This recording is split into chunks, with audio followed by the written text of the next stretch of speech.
કે એક અભણ નેતા ઓર્ડર કરે છે અને આઈપીએસ ઓફિસરને માનવું પડે છે। હવે પિક્ચરોમાં ઘણીવાર જોયું છે ને એવું રિયાલિટીમાં થઈ જાય છે। તો બલભદ્રભાઈ, તમારા માટે એક સવાલ છે। હા બોલો।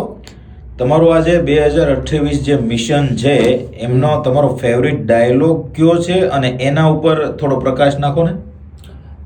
મિશન 2028નો ફેવરિટમાં ફેવરિટ જો ડાયલોગ હોય જે લોકોની વચ્ચે ચર્ચાતો હોય તો એ છે કે એક અભણ નેતા ઓર્ડર કરે છે અને આઈપીએસ ઓફિસરને માનવું પડે છે।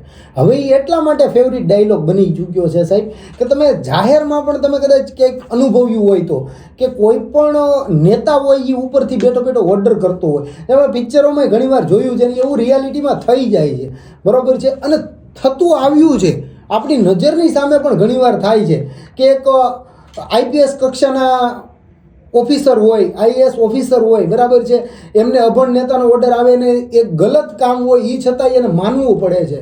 તો આ વસ્તુ આ આપણો ફેવરિટ ડાયલોગ એટલે બની ગયો છે કે અભણ નેતા ઓર્ડર કરે છે અને આઈપીએસ ઓફિસરને એ ઓર્ડર માનવો પડે છે।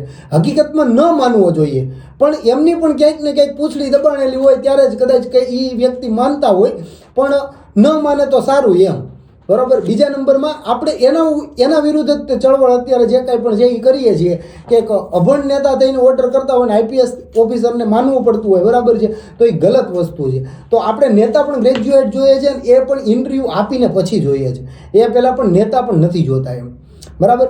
આશા રાખું છું કે મારી વાતમાં મારો જવાબ તમારા સવાલને ફૂલફિલ કરે છે, બરાબર। આ સાથે વિદાય લઉં છું। જય હિન્દ, જય જવાન, જય કિસાન।